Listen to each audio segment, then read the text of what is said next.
Melee weapons are strange. Let me explain what I mean. Most first-person shooters are balanced around guns, ranged options that typically require some sort of aim to do damage. So what happens if you completely disregard gunplay? You get the infamous melee weapon. A lot of the time, melee weapons feel very unbalanced. Shockingly, forgoing the namesake of the genre isn't always the best tactical play. Your hardest counter is almost always movement. If you move at the same speed of everyone else, you'll find it impossible to land meaningful hits. Not to mention the fact that you'll be eating a lot of damage trying to chase anyone down. Getting a kill with a melee weapon is often seen as BM. Being so confident you can secure the kill that you purposefully nerf yourself. Gotcha, don't do it.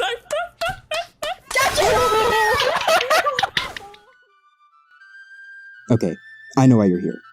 So let's talk a little bit about demoknight.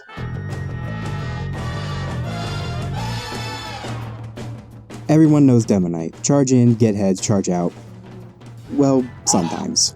Demoknight seemingly subverts a few of the very well-known problems with melee, but he falls into the archetype better than you'd want to believe. At the end of the day, he's still a melee-only character, and you'll still be playing Baby Simulator where everything you need is just barely out of reach.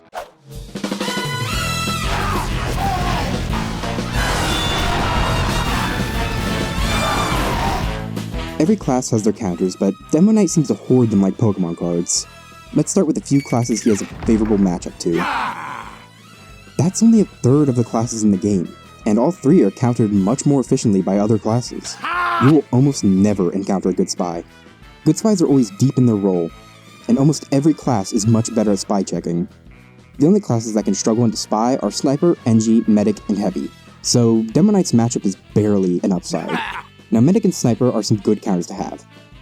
Sniper can easily dominate games given the right map, and Medic is the only fully dedicated support class in the game. And demoknight deals with them fairly efficiently, especially in the 1v1. However, demoknight still struggles against the remaining 6. Scout may seem like an easy pick, but he's easily one of the most squirrely classes in Tf2.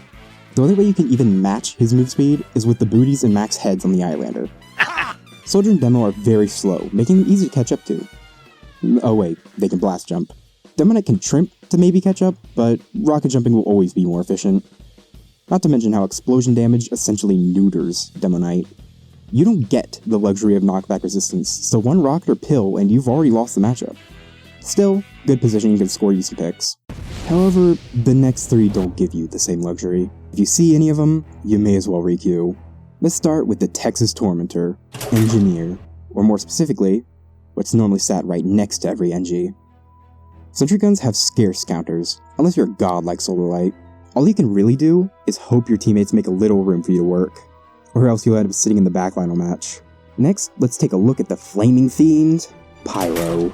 Now Pyro is also a close-range class like demoknight, so one way or another, one of the two was going to lose the matchup. However, Pyro's damage isn't what makes it so terrifying.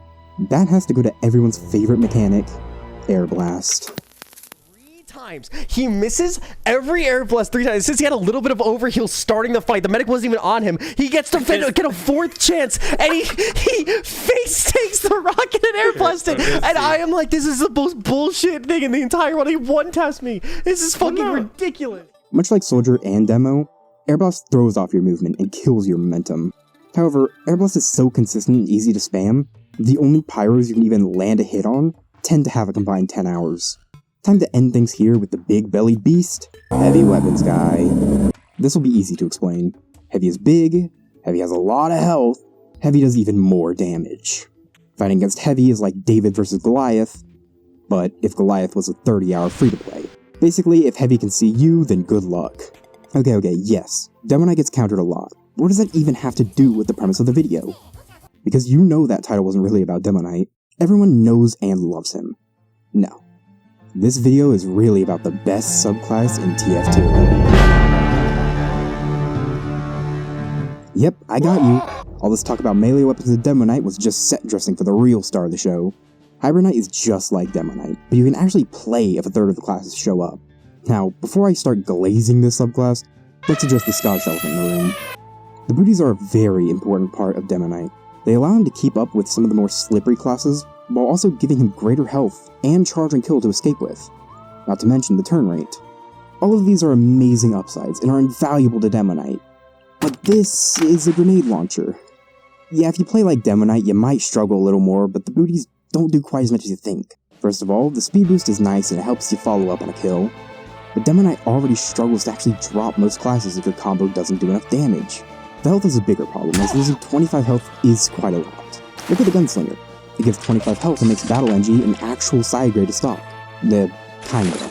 However, Engineer already has less health to work with. 25 health is a 20% increase for Engineer. It's the same reason why the Locust Bar isn't very popular. Tankier classes need more health, a lot less. Now, the charge and kill does hurt, as it makes using any sword other than the Claymore much less enticing. After kill, you'll likely be in the same boat as demoknight, where you get swarmed before you can escape.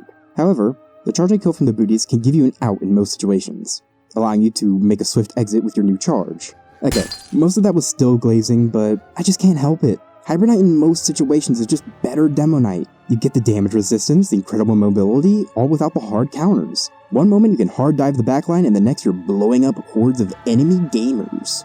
Okay, let's look back at Demo's counters. Engineer is a dream. The grenade launcher was designed to take out buildings, and lock and load makes it impossible for Engies to hold a spot for 2 seconds. Pyro... we don't talk about Pyro. But seriously, at least hybridknight has a chance against a good Pyro. I know those words are an oxymoron, and you'll still need good therapy for it, but now, every time you see a Pyro, you can at the very least engage. Now Heavy. You wouldn't believe how easy the Heavy matchup is when you don't have to make out with him every time you want to damage him. Just land 3 pipes and you win. And with how all-encompassing he is, this shouldn't be a hard ask. Now, let's talk a little bit about the tools of the trade.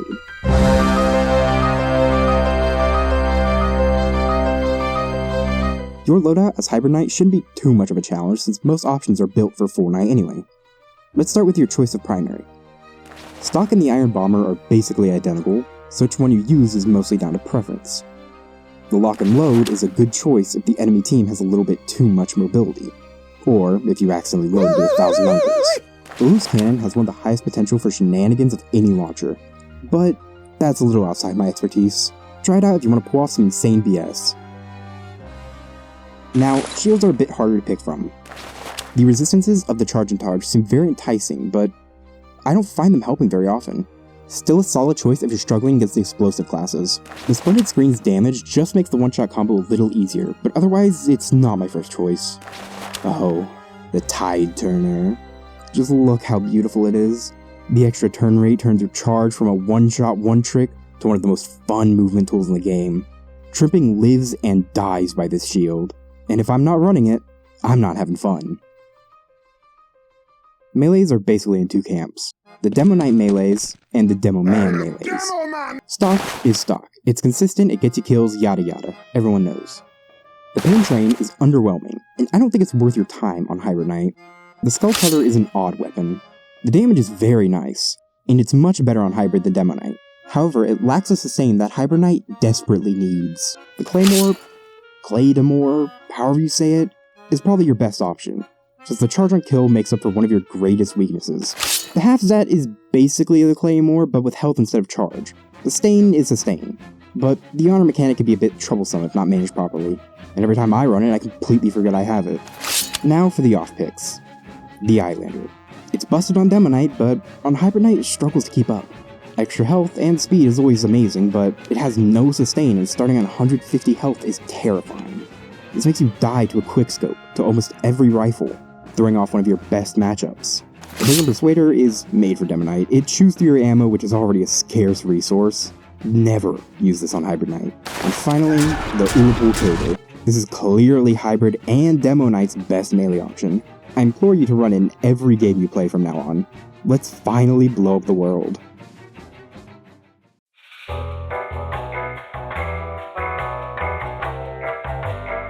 So that's basically everything I have to say about hybridknight. Genuinely give this subclass a go if you haven't already. You may still fall short of stock demo, but either way you're giving up the best weapon in the game. You were already doomed from the start. So grab your swords and your shields, but next time, don't leave your launcher at home, and maybe you might just beat Moonlord.